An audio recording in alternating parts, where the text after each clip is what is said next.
But for the most part, people don't see the forces that move governments in one direction or another.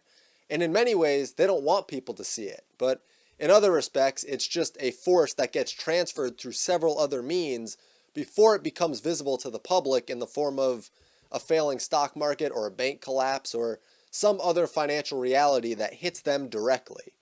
People also tend to not have a good innate sense for cycles longer than their lifetime. I mean, sure, people tend to have a hard time intuitively picking up on even decade-long cycles, but it doesn't mean that they don't happen, and in many respects, they're more important to pay attention to. Like any cycle, it'll have moving parts that effectuate more change, but they also get some inertia behind them, making them harder to stop the longer that they've been allowed to continue. And what's affected by the ripples of the initial pebble will continue to both grow and become more deeply rooted. But it's rare for the news consumption of the average person to sufficiently supply them with the knowledge of the initial pebble. And this is where it helps to dig below the surface.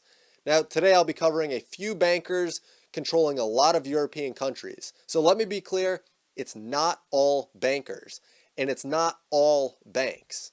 Now, I'll start this where most good stories start, at the beginning. So, in the beginning, the euro was merely the concept of monetary and economic unification through a unified currency.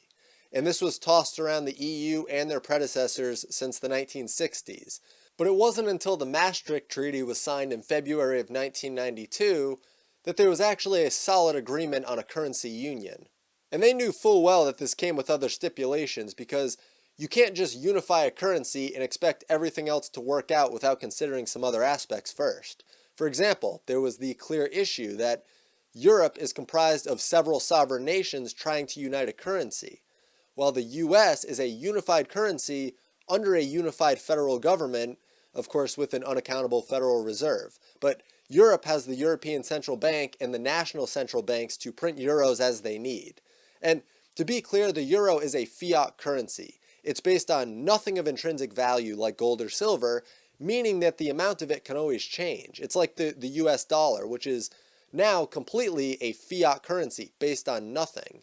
I mean, it was once backed by gold, but not anymore. And another issue that was actually accounted for under the criteria to adopt the euro was that a country that handles its money poorly could come in, go deep into debt through what was perceived as unaccountable spending, and then just get bailed out with the new printed money, which would inflate the euro. And that would be like every other country under the euro collectively bailing out the failed country through devaluation of their currently held currency. So now, why would a country adopt the euro if they were doing well economically under their own currency?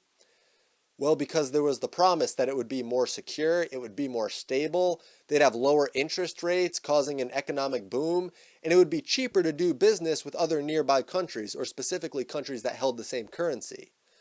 By definition, the market for the euro is collectivized, meaning that because countries are unaccountable because they can just be bailed out, some countries will take advantage of this, and they'll be able to take out loans from the ECB at the same interest rate as more financially responsible countries. If these countries had their own currencies, the more financially irresponsible countries would have higher interest rates than more responsible countries. But the euro gave them the equality that they wanted. There was also the fallacy going around that Greece's economy was so bad because they were still on the pseudo-gold standard. Their currency was partially based on gold at the time, and this meant that they couldn't inflate the currency to exorbitant amounts and create all this economic growth and print more of their currency to pay off their debts. Part of the mainstream idea, which turned out to be wrong, as I said, is that it would devalue exports, which would stimulate employment and really the economy as a whole. Then the hard times would pass. The real problem was that countries ran up their debt with the intention of being bailed out. This happened in Greece, obviously, but also Portugal, Spain, Ireland, and Cyprus. And as a cherry on top of all of this, we can't forget about the International Monetary Fund. 40% of their funding comes from the US, and they bail out other countries that are failing economically, meaning that if the IMF bails a country out, the US taxpayers are footing a wildly disproportionate and irresponsible chunk of the bill. So when you pay your taxes, just remember this is where it's going. Also, Planned Parenthood and military marching bands.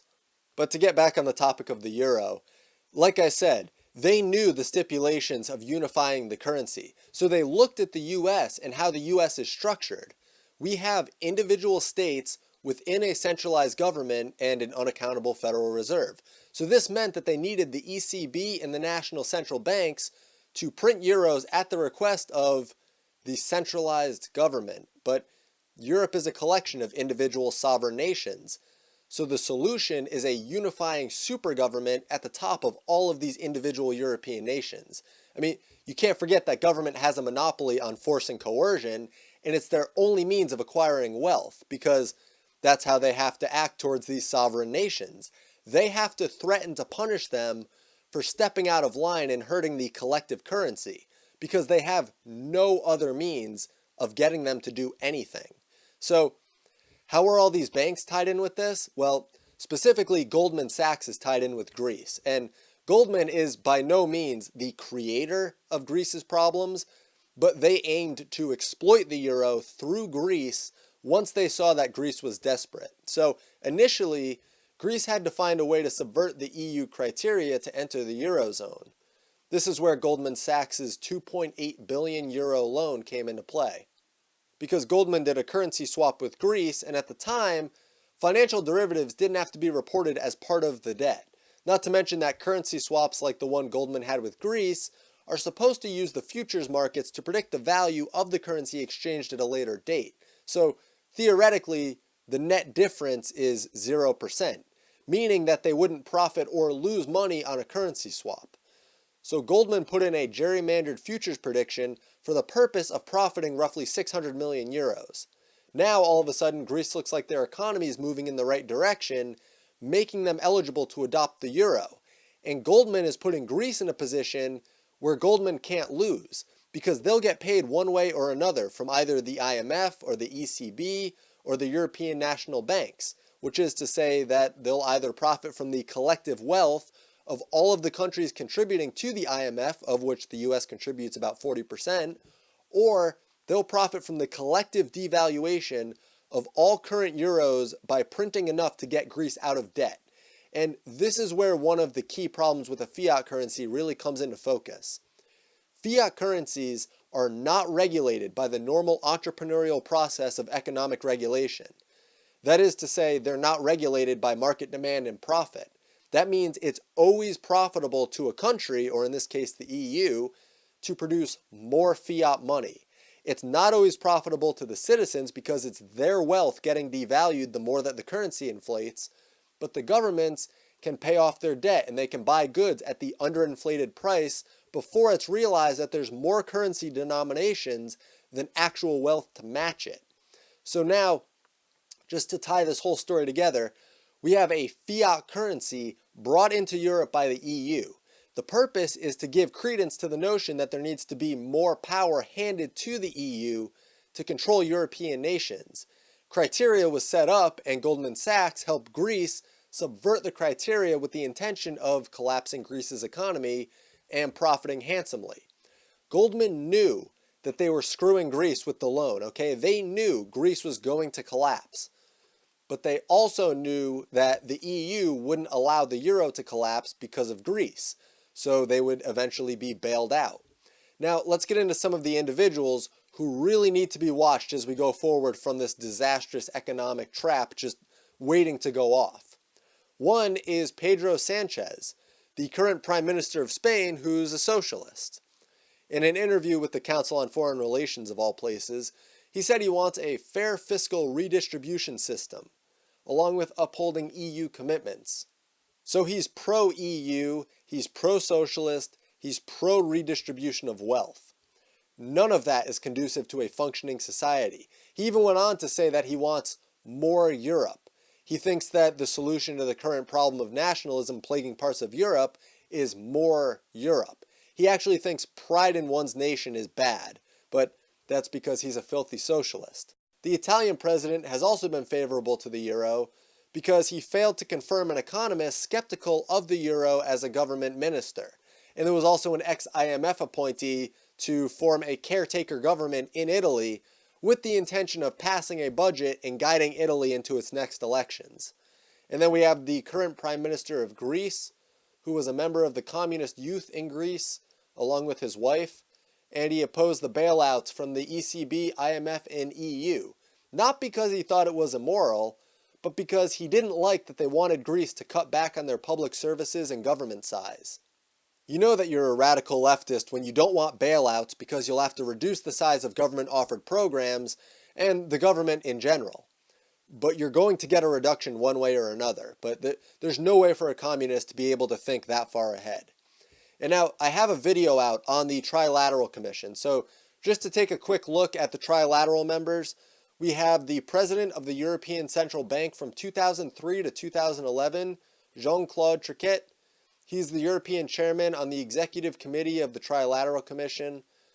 We have Peter Sutherland. He was the Chairman of Goldman Sachs from 1995 to 2015 and is the Honorary European Chairman on the Executive Committee of the Trilateral Commission. And then we have Carl Bildt, who's a Trilateral Commission member, who's also a Senior Advisor at Covington and Burling, and he's the co-chair of the European Council on Foreign Relations.